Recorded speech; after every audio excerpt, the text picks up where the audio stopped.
We're joined now by an economist, GABRIEL. Good morning. Good morning. And thanks for joining us. Thank you. It's been very heated up here just before you came, and I hope we can douse the tension just a little. But Finance Minister is, she's trying to clarify on the issue of whether this bailout that we've been talking about, a second one, is really not a bailout, but some kind of loan that would be paid back by the states. Yes. What's your take on that? Well, all over the world, governments, whether local, state or federal, raise municipal or state bonds or federal bonds to meet short-term gaps in their finances. So it's not really anything strange or unusual. The excitement or commotion about it is the fact that it's related to solving immediate problems of lack of money to pay salaries or so on. But in a long-term planning framework, you go to the market from time to time to raise bonds to meet your needs. How appreciative do you think the state governors would be in terms of fiscal discipline? Well, that's where the concern is. Each time money has gone to the states, you find that the questions arise that they were not used for the purpose, and the beneficiaries don't get to see some of that money. And so that's the real issue. It's not access to the capital market to borrow money. It's how well you use the funds, the kind of discipline that you put in place. Ideally, the state assemblies are supposed to provide that discipline. But unfortunately, most of the state assemblies are under the control of the governors. So you don't have any mechanism really to control or monitor what the states are doing, other than perhaps the civil society movements who try to track what the states are doing. Okay, so before we go further, let's dig out some facts and bring out some new perspective to this discussion. A recent report from the Central Bank of Nigeria shows that the federal government recorded a deficit of 725.18 billion naira in its fiscal operations in the first quarter of 2016. The report also shows that the country earned $1.2 billion from its non-oil exports during the period, and this represents an increase of 38.6% or $393 million over the amount earned in the same period 2015. The central bank, in its economic report for the first quarter of 2016, attributed the deficit to an expenditure of 1.23 trillion naira over retained earnings of 505.1 billion naira in the period under review. Now, that deficit is said to be a result of a decline in oil and non-oil revenues and a rise in capital expenditure in the quarter under review. The dip in oil earnings was attributed to a sharp drop in oil and gas export, low price of crude oil in the international market, and the persistent disruption in petroleum exports due to vandalism and production shut-ins. Now, according to the report, the estimated fiscal deficit of 725.8 billion naira indicated an increase of 178.6% above the 2015 provisional quarterly budget deficit of 260.25 billion naira, that is. All right. The CBN also stated that the federal government's expenditure for the first quarter was 3.4% higher than the provisional quarterly budget estimate, but was below level in the fourth quarter of 2015 by 20.3%. Now, specifically, a breakdown of total expenditure showed that recurrent expenditure accounted for 72% of the total, while capital and statutory transfers accounted for 18. That's a mere 18 and 9.2% respectively. Now, in the recurrent expenditure aspect, the report noted that non-debt component accounted for 72.7%, while debt service payments accounted for the balance of 27.3%. There are so many numbers, and I hope that our viewers are following with these figures that we're reeling out. All right, so given a breakdown of government's total revenue, the report disclosed that Federation accounted for 81.6% of the total, while independent revenue, value-added tax, your VAT, and others comprising the Nigerian National Petroleum Corporation, NNPC's refund and exchange gains accounted for 8%, 5.6%, and 4.8% respectively. Indeed, quite a number of figures there, but let's start with the deficit. Is it because the budget itself is a budget of is run on deficit, really, or is it because the dip in oil has affected Nigerian generation so much? Well, essentially, it's a dip in oil. There's a dip in the price from about 100 and now between 30 and 40. Then there's a big dip in production because of the militant activity in the Niger Delta. So if you combine those two, the income you expected in the budget has dropped massively. So you have that deficit. Then the other sources of revenue, the VAT, the tax, the customs duty, all of them have snowballed down because the people that pay these monies, whether you're an importer or a company that pays tax, are all reducing their operations. Their volume of businesses are coming down. The importer does not have foreign exchange to import. The manufacturer has no foreign exchange to get raw materials. So everybody, even salaries, staff have been fired, so pay as you earn is not coming. So the report came in that the customs for this last quarter lost about 17 billion revenue at the Port C, and that's of course due to the ban on importation of rice and some other people complaining about Forex. Yes, because if you don't have foreign exchange, you don't import. If you don't import, you don't pay custom duty. So custom duties are all coming down. But it's interesting, I mean, to hear that the FIRS and the Nigerian Customs, you know, they have actually said this computation does not really reflect what they have been able to put into the Federation account. The Customs insist that it actually is 52% and not the 43.2%, you know, that was computed. How reliable really are these figures that were given? I mean, FG records 916 billion naira revenue shortfall. That's what we've been told. But the major agencies of government that bring in all of this revenue are saying there's something wrong with the figures. Well, that's easy to fix. Customs has the original figures. Then they go to the NBS, the Nigerian Bureau of Statistics, that compiles everything.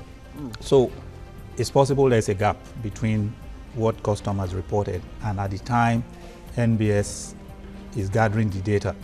So if the data comes from Customs, let's say on the 27th of the month, and NBS is looking at the end of the month and does not have the days, the figures for those days. But it's not really a controversy. Figures are figures. It's easy to work it out. But is that not likely to give us a wrong impression as to how serious this issue is? You know, I mean, our earnings may not be as bad as we're being told they are. No, they are bad. There's no question about them bad. The big picture is very clear. Revenue has come down seriously. So whether it is 10 billion or 10.5 billion or 10 trillion or 10.6 trillion, it has all come down very seriously. So the minor differences in figures does not affect the big picture at all. And perhaps this particular one we are talking about is the first quarter of 2016, which is from January to what we have to March. So really, but beyond the oil in price, all about gas export, that has also dipped. Yeah, you get gas from the same source as oil. So when they blow up the pipes, they blow all the pipes, both oil and gas. Everything is, you know, so in fact, that's why you have the power situation. Even the gas that comes to power plants are all gone. And so all the companies are using generators. Their cost of doing business is higher. They make more losses. They pay less taxes. And so the revenue just keeps, you know, moving in down. You know. So the question is, before we go on news at 8 o'clock, how soon should this long-term measures be put in place? I mean, because we keep hearing about short-term measures and all of that. How soon? When should we begin to see government put long-term measures in place so you don't have this going back and forth that you have, you know, with the CBN? Well, some of the long-term measures are not even with the financial agencies. It's not with customs or finance or NNPC. It's more with the security agencies. If you can have a long-term solution to the militancy in the Niger Delta, that itself is a long-term solution. It means that all the power plants will have constant supply of gas. All the export terminals, we have constant export. OPEC allows us to do about 2.5 million barrels per day. But we can't do it now. We are doing about half of that because of the pipeline. So the permanent solution is find a framework that enables the Niger Delta situation to be peaceful. And you can continue to run that part of the business. Once that is done, the other long-term solutions are clear. You have to get self-sufficiency in our basic needs. Refined petroleum products, rice, sugar, vegetable oil, fish. These are things every Nigerian consumes. So until you can produce those things locally, you will always have this, where we are now, these problems we have with inflation and deficits resulting from an economy that is not able to sustain itself. Okay, just hold on, Mr. IDAHOSA. Kemi Foladeyemo is standing by to bring us the latest updates of the news. Over to you now, Kemi. Thanks a lot, Ngozi. 13 suspected hoodlums have been killed by the police and the army in separate operations in Rivers State. Spokesman of the 2 Amphibious Brigade, Captain Lazarus Eli, said 5 suspected cultists were killed in a fresh military operation in 2 communities in Emohua, adding that the operation to rid the state of cultists will continue. The police, on its part, said 8 suspected hoodlums were shot dead in a fierce gun battle. 3 were kidnappers who abducted the paramount ruler of Ubimini community in May. The monarch was rescued in Imo State. The other 5 were shot dead by the police in Elele after they attacked the prison farm on Tuesday. The group Niger Delta Avengers says it's ready to engage the federal government in dialogue, but the group has given conditions for peace talks. It wants multinational oil companies to send independent mediators to the dialogue, saying that was the only way it could have confidence in the talks. In a statement signed by its spokesman, Mudok Agbinibo, the Avengers said it would cease fire to encourage discussions. The militants also warned the government not to turn the proposed peace talks into a political jamboree. This is the first time the group has shown interest in dialogue after the government ordered troops in the Niger Delta region to end the onslaught against the militants.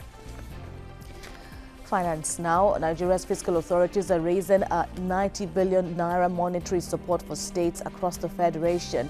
Finance Minister Kemi Adeosun says this funding support isn't a bailout as widely speculated because it's repayable. She adds that the amount will be raised through bonds and be disbursed over a 1-year period.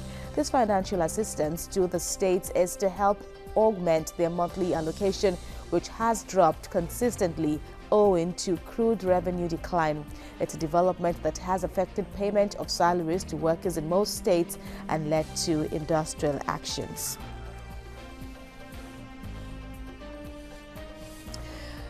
But moving on now, the Nigerian Senate has stepped down the 3rd reading of a bill on the establishment of the Northeast Development Commission for further consultation after senators from the region refused to reach a consensus on the location of its headquarters. The decision followed the report of the Senate Committee on Special Duties, which recommended the agency's headquarters to be sited in either Maiduguri in Borno State or Gombe in Gombe State. However, the lack of specific provisions for funding the commission also generated heated debate, leading to the Senate setting up a 6-man committee of lawmakers from each geopolitical zone to amend the documents before its submission to plenary for final passage. So much to talk about on Nigeria's finances. Back now to Ngozi and Rusalami for the rest of TVC Breakfast. Thank you. All right, we still have with us Mr. Gabriel IDAHOSA, and just before we went on that news break, we were talking about the security, the presence of security forces to, stem the tide of vandalism and, of course, the blow-up going up in the Niger Delta. Is there any other way that perhaps the image of Nigeria as it is, because from reports you get from people who do business with Nigeria in terms of crude oil sales, say that they are not even sure that this problem will go away anytime soon. Is there any way the image can be, so to say, laundered? Well, you can't launder a reality. The reality is that the pipes are being blown up every day, and we live in a global village as far as information is concerned. The minute the pipes are blown, the whole world knows. So how do you launder the image? The real solution is to have a comprehensive approach to the issue of the Niger Delta. Which is, there are clear issues. There are two tracks. There's the development track, there's the security track. The development track is to address clear issues that have been articulated over time. You don't need Niger Delta Avengers or MEND or anybody. The clear issues are the environmental degradation all over the Niger Delta. If you are seen to be addressing them, like the Ogoni cleanup, it's effective in the sense that you go beyond the opening ceremony, and there are thousands of people on the ground working there. The Niger, the east-west road that has taken ages to finish, it is finished. Things that have been articulated by this same government and are now in doubt, like the Maritime University. You start it, and the students resume. You have talked about the Lagos-Calabar rail line. It goes beyond a discussion. You see the rail line being done. And then the state governors in those places are seen to be using the money they make from the derivation to actually serve the people. Because it's not just a federal issue. It is the state governors who live there, who know the problems, and who are expected to use what they collect to solve some of those problems. But the people living in the Niger Delta see that even the money that comes is not well used. So what you're talking about is actually, having concrete results beyond, visions and all of that being declared. Now, looking at the 2016 budget, and in the light of this dwindling resources and fortunes and all of that, is the 2016 budget dead on arrival with all the visions laid out in that budget? At this point, it is. At this point? What will happen, what will wake it up is if we manage to have peace in the Niger Delta. If we manage to get some modicum of understanding between all the militants and the federal government and the security agencies, then you can see a new situation. If this blowing of pipes continue, this budget cannot be funded in any other way because the time is too short to make up for the gap. Do you foresee the government borrowing more money to fund the budget? Your capacity to borrow is also it's connected to your capacity to pay. So whoever is going to give you money is going to say, where are you going to pay it from? So you can't borrow much if your revenues are falling. So you are going to have to scale down the budget, send either just don't implement part of the budget, or send a supplementary budget or a revised budget to the National Assembly and say, we are cutting out this, we can't do it because the revenues are not coming. All right. Let's bring in some more data on the declining Federation account vis-a-vis the amount of monies shared by the 36 states in 1 year of President Muhammadu Buhari's administration in office. The 36 states of the Federation and the 774 local government councils shared a total sum of 2.8 trillion naira from the Federation account between June 2015 and May 2016. All right, Lagos State ranked first as the highest recipient of a gross allocation with a total sum of 178 billion naira in the 12 months, followed by Akwa Ibom with 173 billion naira, and then Delta State 144 billion naira, and Kano State with 117 billion naira. The four states cornered 25% of the total allocation for the states and local government councils in Nigeria within the 1 year period. Among the 10 highest recipients from the Federation account are Bayelsa State, which got 95 billion naira, followed by Katsina State, 88 billion naira, Oyo State, 84 billion, Kaduna State, 83 billion, and Borno State with 78 billion naira. The lowest recipients are Gombe and Ebonyi states that got 49 billion naira each, followed by Ekiti and Nasarawa State, 50 billion naira each, and Kwara State, 52 billion naira. Edo and Ondo State, which are all producing states, got 66 billion naira and 71 billion naira respectively, while Cross River State received 59 billion naira. Now, let's look at some of the factors that influence allocations to states and local government councils from the Federation accounts. Population, derivation, land mass, terrain, revenue effort, school enrollments, health facilities, water supply, and equality of the beneficiaries. It's quite interesting, Mr. Idahosa, to actually see that Lagos, got the largest chunk of the, revenue or share of the Federation account. Is it a case of to him who has, more shall be added? Absolutely, absolutely, because revenue, they talk about your own revenue efforts there. If you don't work hard to raise money and you just go empty-handed to Abuja, you don't expect to get more than those who are actually generating income. Indeed, that same argument applies to rivers and Delta, because if you look at their IGI, it's just in that order where you have Lagos, you have rivers, and you have Delta State. But how can the fortune of the not so fortunate be changed? You have to pull yourself up by your bootstraps. You have to be imaginative. The beauty about the federal structure is that states have a lot of room to be innovative, to come with ideas. If you take a state like Cross River, during the time of Donald Duke, just out of his brain, he created Tinapa, he created the Obudu Cattle Ranch, and he created the Calabar Annual Carnival in December. Or more like took advantage of Obudu Cattle Ranch because it's a natural resource. Exactly. And all the states have these resources. All the states have tourist locations that you can develop. All the states have festivals that you can build up to the size and the glamour of the Calabar Carnival. All the states have agricultural resources of ones. All the states have minerals, solid minerals. Even sand is a solid mineral. So it is down to the governors really sitting down to develop their states. Now, is it not counterproductive when you have a federal government that says to the states, it's not going to be business as usual, it's time for you to, begin to think out of the box and be more creative, bearing in mind that the states actually have, all the resources that you can line up here.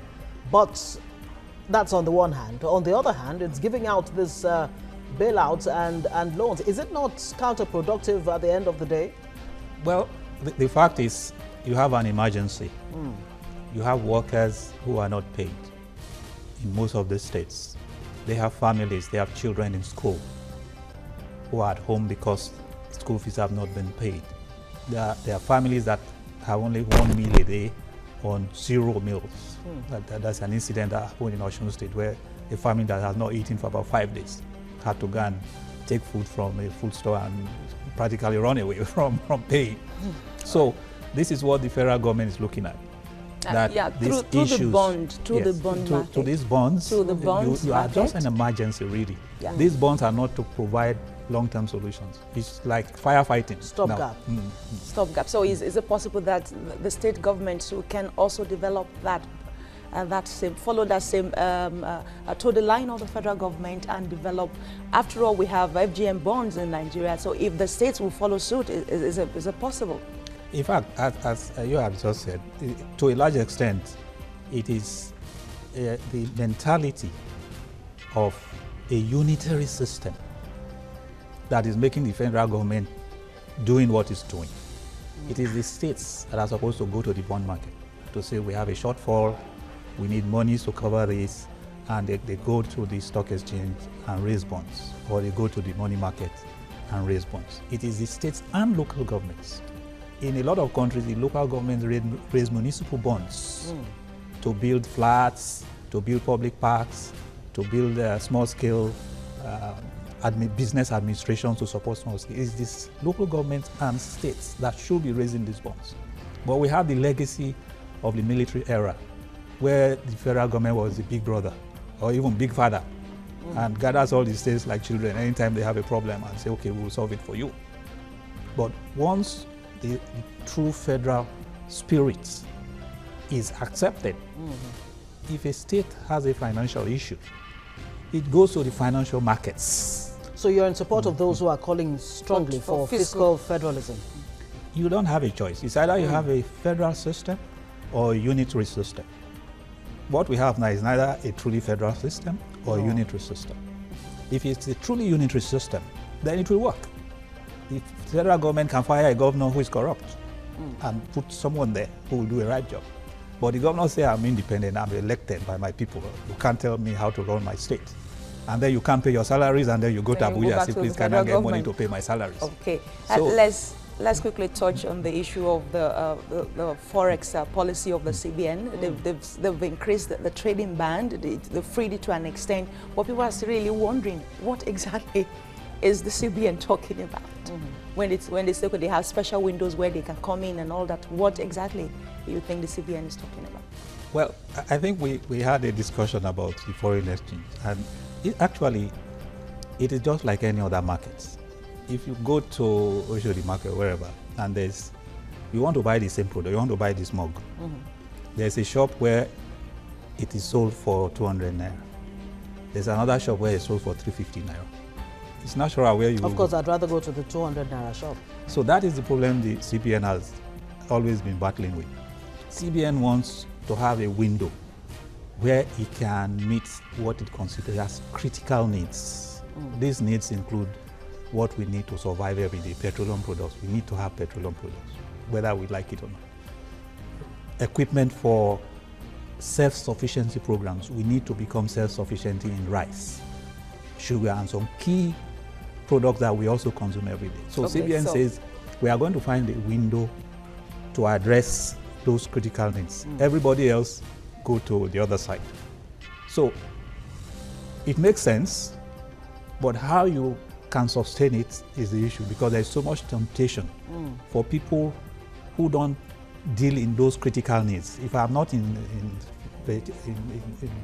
refined products or rice, equipment, and I see 200 naira there, per dollar there, if there's a way I can get it. And that's a challenge, because people feel that small window, people can actually take advantage of it, and we're back to square one. Let's look at the issue of rice that you talked about. There's been a reintroduction of ban on rice importation across borders by the customs boss, Hamid Ali, who, of course, earlier it was a different scenario. Now, when you have all of this policy somersaults here and there, including the CBN that's come up with forest restrictions, and then it now talks about floating the naira and all of that, is this not adding to the problems and challenges we have right now? Actually, that has been a perennial issue of policy somersaults. The new administration comes in and they believe they have better ideas and they try and do things separately. There's nothing wrong with making some changes, but it has to be consistent with your situation. The situation of Nigeria now is that we do not export much outside oil and gas. That has not changed, whether in the military or in the last various administrations.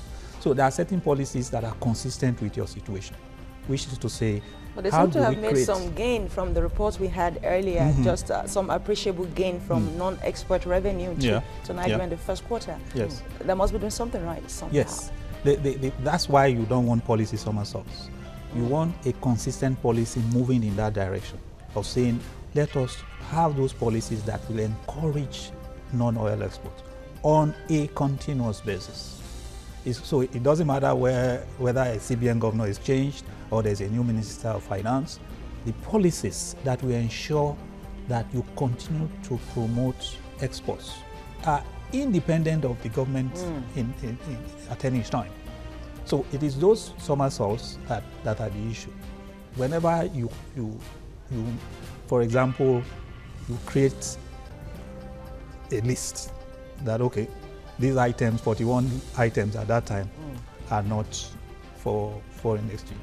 Okay, let's quickly break this in before we end. Of course, our producer has already... the Revenue Mobilization Fiscal Commission has revealed it may recommend that FAC sanctions banks for lack of transparency in their records to verify and reconcile some of their, profit claims, especially as it affects bank charges verification.